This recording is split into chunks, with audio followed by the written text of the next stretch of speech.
سن لیا، یہ اللہ نے ہمیں توفیق دی پڑھنے کی بھی اور سننے کی بھی۔ اللہ تعالی ہمارے پڑھنے میں اور سننے میں اخلاص پیدا فرمائے۔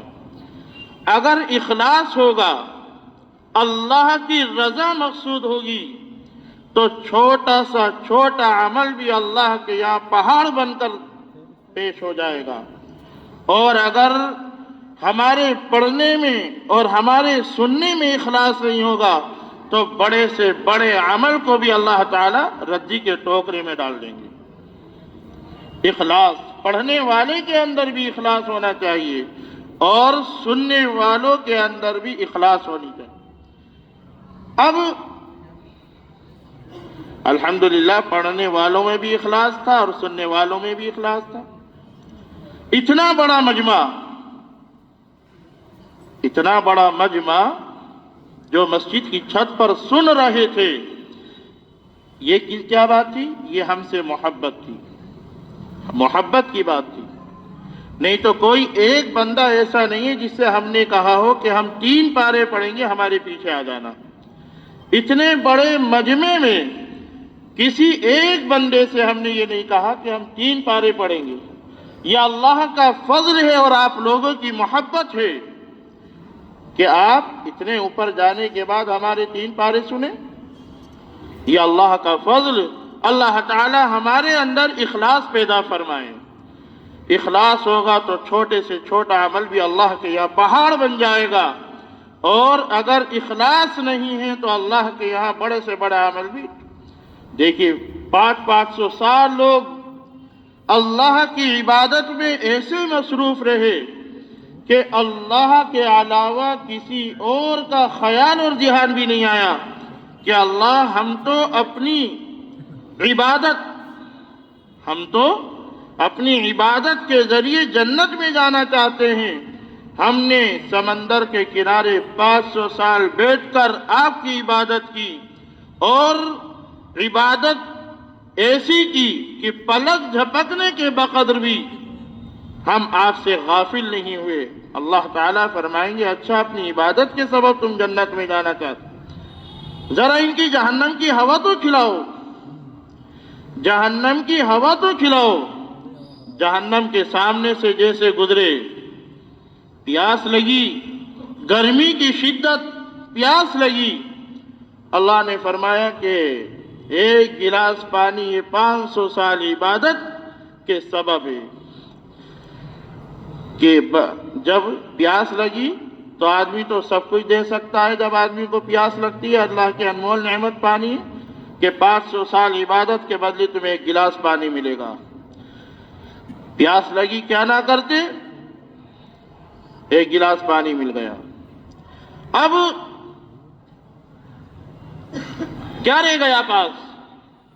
500 سال کی عبادت 1 گلاس پانی میں چلی گئی۔ کیا تھا کہ اللہ تعالی جو جنت اور جہنم کا فیصلہ فرماتے وہ اپنے فضل فرماتے، بندوں کی عبادت کے نہیں فرماتے۔ ہماری عبادت کیسی ٹوٹی پھوٹی عبادت ہے؟ جیسا قرآن کریم نازل ہوا ہم کہاں پڑھ سکتے ہیں؟ کوشش کی پڑھنے کی۔ جیسا اللہ کا کلام، جن کو اِنَّا عَرَضْنَا الْأَمَانَةَ عَلَى السَّمَاوَاتِ وَالْأَرْضِ، زمین و آسمان نے کہا کہ قرآن کیسے اٹھا سکتے ہیں؟ تو 1 گلاس پانی اللہ نے فرمایا تم جنت میں کس کے سبب جاؤ گے؟ تم سوچتے ہو کہ ہم اپنی عبادت کے سبب جنت میں داخل ہوں گے تو اب تمہارے پاس کیا رہ گیا؟ کچھ نہیں رہا۔ فوراً کہا کہ اللہ کوئی بندہ اپنی عبادت کے ذریعے نہیں بلکہ آپ کے فضل سے جنت میں جائے گا۔ اگر اللہ تعالی عدل کرنے لگے کہ تم نے اتنی نماز پڑھی، تم نے اتنی تراویح پڑھی، تم نے اتنے قرآن پڑھے، تم نے اتنی عبادتیں کی، تو کوئی جنت میں جا نہیں سکتا۔ جنت میں جائیں گے اللہ کے فضل سے، اور اگر اللہ عدل کرنے لگے تو کوئی ایسا بندہ نہیں جو جنت میں چلا جائے۔ کون ایسا کہہ سکتا ہے کہ میری نماز شاندار ہے، میری نماز، میری تراویح، میرا قرآن شاندار ہے؟ کون کہہ سکتا ہے؟ کوئی نہیں کہہ سکتا۔ اللہ کے فضل سے جنت میں جائیں گے۔ تو یہ تراوی حضرت عمر بن خطاب رضی اللہ تعالیٰ عنہ کے دور سے اللہ کے رسول صلی اللہ علیہ وسلم نے 3 دن تراوی پڑھی، بھیڑ بہت ہونے لگی، آپ کو ڈر اور خوف ہوا کہیں ایسا نہ ہو کہ یہ امت پر فرض ہو جائے، اگر امت پر فرض ہو گئی تو امت میں سے بہت سے لوگ ایسے جو نہیں پڑھ پائیں گے، گناہگار ہوں گے بہت، فرض کا چھوٹنا بہت بڑی بات ہوتی ہے، ایمان اور کفر کی بات ہو جاتی ہے۔ اب صحابہ اکرام پڑھ رہے ہیں، حضرت عمر بن خطاب رضی اللہ تعالیٰ عنہ نے صحابہ اکرام کو اکٹھا کیا اور قرآن کریم سنانے کے لیے اس وقت کے سب سے بڑے قاری حضرت ابی بن کعب رضی اللہ تعالیٰ عنہ اور تمیم داری 2 لوگوں کو حضرت عمر بن خطاب رضی اللہ تعالیٰ عنہ نے منتخب کیا۔ کتنے لوگوں کو؟ 2 لوگوں کو حضرت عمر بن خطاب رضی اللہ تعالیٰ عنہ نے منتخب کیا تراویح سنانے کے لیے، کہ کچھ تو حضرت ابی بن کعب پڑھیں گے اور کچھ تمیم داری قرآن کریم پڑھیں گے اور سب پیچھے ہو کر کھڑے ہو کر سنیں گے۔ حضرت عمر بن خطاب رضی اللہ تعالیٰ عنہ، جن کو اللہ کے رسول صلی اللہ علیہ وسلم نے ارشاد فرمایا کہ اگر میرے بعد کوئی نبی ہوتا تو عمر بن خطاب ہوتے، عمر بن خطاب ہوتے۔ تو 2 لوگوں نے قرآن کریم پڑھا اور صحابہ اکرام نے پیچھے کھڑے ہو کر سنا۔ یہ سلسلہ اس وقت تک سے چلتا چلتا آج تک آ گیا۔ اللہ تعالی پڑھنے والوں کو بھی قبول فرمائے اور سننے والوں کو بھی قبول فرمائے۔ فتنے تو اتنے ہیں، کوئی کہتا ہے کہ 8 ہیں، کوئی کہتا ہے کہ 10 ہیں، کوئی کہتا ہے کہ 12 20 ہیں، لیکن صحابہ اکرام کے دور سے آج تک جو تراویح ہیں، تراویح وہ 20 رکعت ہیں، 20 رکعت۔ وہاں کیا ہوتا تھا؟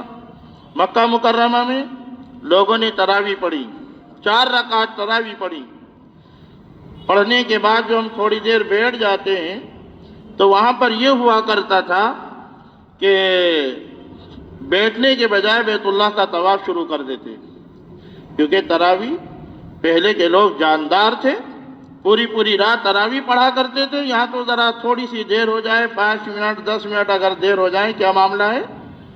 کوئی زیادہ پارا تو نہیں ہو گیا؟ کیا ہو گیا؟ کیا معاملہ ہے؟ خیر تو ہے کہ آج ہی مکمل کرنے کا ارادہ ہے؟ طرح طرح کی ذہنیت بن جاتی ہے۔ وہاں صحابہ اکرام صبح تک تراویح پڑھا کرتے تھے، رات میں کھڑے ہو گئے، قرآن کریم ہو رہا ہے، 4 رکعت کے بعد بہت آرام کیا کرتے تھے، اتنا آرام کیا کرتے تھے کہ لوگ طواف کر لیں، ایک طواف کر لیا بیٹھ گئے، اس کے بعد پھر دوبارہ 4 رکعت کے لیے کھڑے ہو، جن کو ترویحہ کہا تھا۔ تو حضرت عمر بن خطاب رضی اللہ تعالیٰ عنہ نے سب کو اکٹھا کر کے حضرت ابی بن کعب رضی اللہ تعالیٰ عنہ کو اور تمیم داری 2 لوگوں کو کھڑا کیا۔ یہ تراویح پڑھاتے تھے، 10 یہ پڑھاتے تھے، باقی وہ پڑھا دیا کرتے، باقی وہ پڑھاتے، باقی یہ جو رہ جاتی وہ پڑھا دیا۔ آدمی یہ سوچے کہ 2 لوگ تراویح پڑھا رہے ہیں، قرآن کریم ہوا نہیں ہوا؟ اس دور سے جو فتنے چل رہے ہیں اور اس دور سے جو شیطان دل و دماغ میں وسوسے ڈالتا ہے، آدمی کی اچھی بات ایک دم سمجھ میں نہیں آتی، غلط بات فوراً سمجھ میں آ جائے گی۔ بھئی 2 آدمی قرآن کریم پڑھا رہے ہیں، ہو بھی رہے نہیں ہو رہے؟ قرآن کریم تو ایک ہی آدمی پڑھا رہا۔ صحابہ اکرام کے دور میں دیکھیے، حضرت عمر بن خطاب رضی اللہ تعالیٰ عنہ نے جنہوں نے تراویح جاری فرمائی، سب کو اکٹھا کر کے مدینہ منورہ میں 2 لوگوں کو کھڑا کیا اور تراویح کے لیے ان کو کہا کہ تم بھی پڑھاؤ، تم بھی پڑھاؤ۔ کچھ رکعت وہ پڑھاتے، کچھ وہ پڑھاتے، اسی طریقے سے تراویح مکمل کی جاتی۔ خیر، اللہ نے یہ قرآن کریم مکمل کرا دیا تراویح میں۔ اللہ تعالی ہمارے پڑھنے کو بھی قبول فرما لے، ہمارے سننے کو بھی قبول فرما لے۔ اگر ہمارے اندر اخلاص ہے تو اللہ کے یہاں چھوٹے سے چھوٹا عمل بھی بڑا بن کر پیش، اور اگر ہمارے اندر دکھاوا ہے تو اللہ تعالیٰ دکھاوے والی عبادت منہ پہ مار دیتے ہیں، منہ پر مار دیتے ہیں۔ حدیث پاک میں آتا ہے سرکار دو عالم صلی اللہ علیہ وسلم نے ارشاد فرمایا، 3 شخصوں کو اللہ تعالیٰ قیامت کے دن سب سے پہلے جہنم رسید کریں گے۔ جہاں 3 لوگوں کے فضائل بہت ہیں، وہاں 3 لوگوں کے لیے سخت عذاب بھی ہے۔ ان میں سب سے پہلے وہ حافظ قرآن ہے، جس نے دکھاوے کے لیے قرآن پڑھا تو اللہ تعالیٰ سب سے پہلے جہنم رسید کریں گے۔ آج یہ کہ میں قرآن سنا دوں، سب سے بڑی اللہ کے لیے اگر قرآن پڑھا جائے گا تو کہیں کونے میں بھی پڑھ کر اللہ کو راضی کر لے گا، اور اگر اللہ کی رضامندی نہیں ہے تو بیت اللہ میں بھی اگر قرآن کریم پڑھا گیا تو اللہ منہ پر مار دیں گے۔ تو قرآن کریم پڑھنے سے مقصد، قرآن کریم سننے سے، دونوں سے مقصد ہمارا یہ ہونا چاہیے کہ اللہ راضی ہو جائے ہم سے۔ تو 3 لوگوں میں سے پہلا شخص وہ حافظ قرآن جو قرآن کا جاننے والا ہوگا۔ اللہ تعالیٰ فرمائیں گے یہ بتاؤ تم نے قرآن کیوں پڑھا؟ تم نے قرآن کیوں پڑھا؟ تاکہ لوگ میری تعریف کر دیں اور لوگوں کے درمیان یہ ہو جائے کہ فلاں نے قرآن پڑھ دیا اور نام ہو جائے، تعریف ہو جائے۔ اللہ تعالیٰ فرمائیں گے جاؤ اس کی تعریف کر دی گئی، اور اس کو ایسے نہیں بلکہ گھسیٹ کر جہنم رسید کر دیا جائے گا، کیونکہ قرآن میرا کلام تھا، قرآن پڑھا جاتا، میرے لیے پڑھا جاتا، تو نے قرآن اس لیے پڑھا کہ لوگ تعریف کریں۔ اللہ تعالیٰ فرشتوں کو حکم دیں گے جاؤ جہنم رسید کر دو۔ جہاں بہت سارے فضائل بھی ہیں وہاں بہت ساری سزائیں بھی ہیں۔ کیوں؟ جب اللہ کوئی علم دیتا ہے قرآن کا یا قرآن کے علاوہ، تو اگر اس کے مطابق زندگی نہیں گزاری تو جہنم بھی اللہ نے کھول رکھی۔ جہاں اللہ نے قرآن کریم رمضان المبارک میں نازل کیا، قرآن رمضان المبارک میں نازل کیا، شہر رمضان الذی انزل فیہ القرآن، اللہ نے قرآن رمضان المبارک، روزے بھی رمضان المبارک میں، رمضان میں، قرآن میں اور روزوں میں اتنی مناسبت ہے کہ اگر ہم روزہ رکھیں گے، قرآن پڑھیں گے، اور رمضان المبارک میں، ادھر رمضان المبارک کے معنی آتے ہیں گناہوں کو جھلسا دینا، جلا دینا، ادھر ہم قرآن کریم پڑھیں گے، روزہ رکھیں گے، اور ادھر رمضان المبارک کے مہینے میں ہمارے گناہ دھلتے رہیں گے اور جلتے رہیں گے، جھلستے رہیں گے۔ اللہ تعالیٰ ایمان والے بندے کو پاک صاف کر دیتا ہے۔ ادھر رمضان المبارک گزرا، ادھر اللہ کا انعام ملتا چلا جاتا ہے۔ خیر،